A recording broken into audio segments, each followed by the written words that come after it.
পুর ইউনিয়ন খুলনা বিভাগের মাগুরা জেলার সদর উপজেলার অন্তর্গত। মাগুরা সদর উপজেলার মাগুরা নড়াইল মহাসড়কের 14 কিলোমিটার পূর্ব দিকে সত্যজিৎপুর বাজার নামক স্থানে 10 নং সত্যজিৎপুর ইউনিয়ন পরিষদ। আমরা এখন মাগুরা নড়াইল মহাসড়ক হয়ে দুই সাইডের প্রাকৃতিক পরিবেশ দেখতে দেখতে আমরা চলেছি সত্যজিৎপুর বাজারের দিক।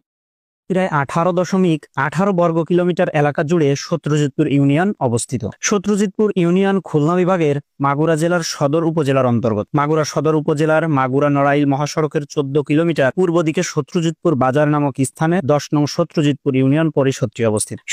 মাগুরা জেলার ভিতরে 10টা বাজার থাকলে তার ভিতরে একটা বাজার সত্যজিৎপুর বাজার, নাম করা বাজার সত্যজিৎপুর। শত্রুদেরকে তাড়িয়ে ইউনিয়নকে জয় করে, সেখান থেকে এই গ্রামের নাম সত্যজিৎপুর নামকরণ করা হয় বলে জানা যায়। বন্ধুরা, সত্যজিৎপুর বাজারের সত্যজিৎপুর নামকরণ নিয়ে অনেকের অনেক রকম মতামত থাকতে পারে, তবে আমরা গুগল উইকিপিডিয়া থেকে যে তথ্যটি পেয়েছি সেই তথ্যটি আপনাদের মাঝে শেয়ার করেছি। বর্তমানে ইউনিয়ন ভবনটির স্থাপন কাল 2006 সাল। 2011 সালের আদমশুমারি অনুযায়ী এখানকার লোকসংখ্যা প্রায় 18,604 জন। সত্যজিৎপুর ইউনিয়নে মৌজার সংখ্যা রয়েছে 14টি এবং মোট গ্রাম সংখ্যা রয়েছে 13টি। সত্যজিৎপুর ইউনিয়নের জনসংখ্যার অধিকাংশই কৃষির উপর নির্ভরশীল। এখানকার প্রধান কৃষি পণ্য ধান, পাট, সবজির পাশাপাশি প্রচুর পরিমাণে পান উৎপন্ন হয় এখানে, যা ঢাকা শহর সহ সারা দেশের বিভিন্ন প্রান্তে সরবরাহ করা হয়। সত্যজিৎপুর বাজারে প্রায় 500 থেকে 700 দোকান, বিভিন্ন ব্যবসা প্রতিষ্ঠান, স্কুল, কলেজ, মাদ্রাসা, খেলার মাঠ, গরু ছাগলের হাট, মাছের হাট, গোশতের হাট, হাঁস মুরগির হাট, পান সুপারির হাট, তরকারির হাট, ধান, পাট, শস্যর হাট, আরো অনেক কিছু মিলে সত্যজিৎপুরের হাট। সুপ্রিয় দর্শক শ্রোতা, এ পর্যায়ে আমরা হাটের বিভিন্ন স্পট ঘুরে ঘুরে দেখব এবং আপনাদেরকে সত্যজিৎপুর কাঁচা বাজার।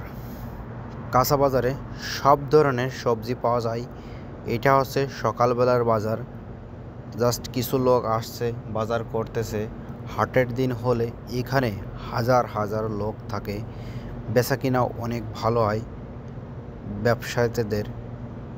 বাট এখানে যেসব সবজিগুলো পাওয়া যায়, এই সবজিগুলো আমাদের সত্যজিৎপুরে আশপাশেই চাষবাস হয়।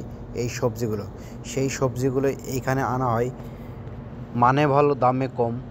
আর কিছু সবজি মাগুরার থেকে আসে ব্যাপারীদের মাধ্যমে এইখানে। ভাই আলহামদুলিল্লাহ, আলহামদুলিল্লাহ। না, তরকারি ঠিকই আছে। আমাদের এই বাজারে তরতাজা সবজিগুলো পাওয়া যায়, যে সবজিতে কোনো ভেজাল নাই। বন্ধুরা, সত্যজিৎপুর বাজারটা কিন্তু অনেক বড়। এখানে প্রায় 500 থেকে 700-800 দোকানপাট, এখানে ব্যবসা প্রতিষ্ঠান এরকমের আছে। বাজারটা আসলে অনেক বড়। তার কারণ হচ্ছে বাজারের দুই সাইড দিয়েই হচ্ছে দোকানপাট, আর মাঝখানে যে সড়কটা সেটা হচ্ছে মাগুরা নড়াইল মহাসড়ক। এটা আমরা সবাই জানি, যারা দক্ষিণ মাগুরাতে আছে তারা সবাই এটা জানে। তারপরে সত্যজিৎপুর মাছ বাজার, এখানে বিভিন্ন ধরনের মাছ পাওয়া যায়। যেহেতু এইখানে হাড়ত বিভিন্ন ইউনিয়ন থেকে, বিভিন্ন গ্রাম থেকে মাছ মেরে এই বাজারে আনা হয়। আনার পর এই বাজারে মাছগুলো বিক্রয় করা হয়। এখানে বিভিন্ন ধরনের মাছ পাওয়া যায়, দেশি বিদেশি সব ধরনের মাছ পাওয়া যায়। যেহেতু আজকে বাজার টাইম, এর জন্য কোনো বড় ধরনের কোনো মাছ দেখতে পারছেন না। হাটের দিন হলে প্রায় অনেক বড় বড় মাছ দেখতে পারবেন। অবশ্যই আসবেন আমাদের। মাত্র 1000, মাত্র 1000 টাকা কেজি, ডাইরেক্ট বরিশাল। সত্যজিৎপুর বাজারে তামালতলা চা, সত্যজিৎপুর নাম করা চা।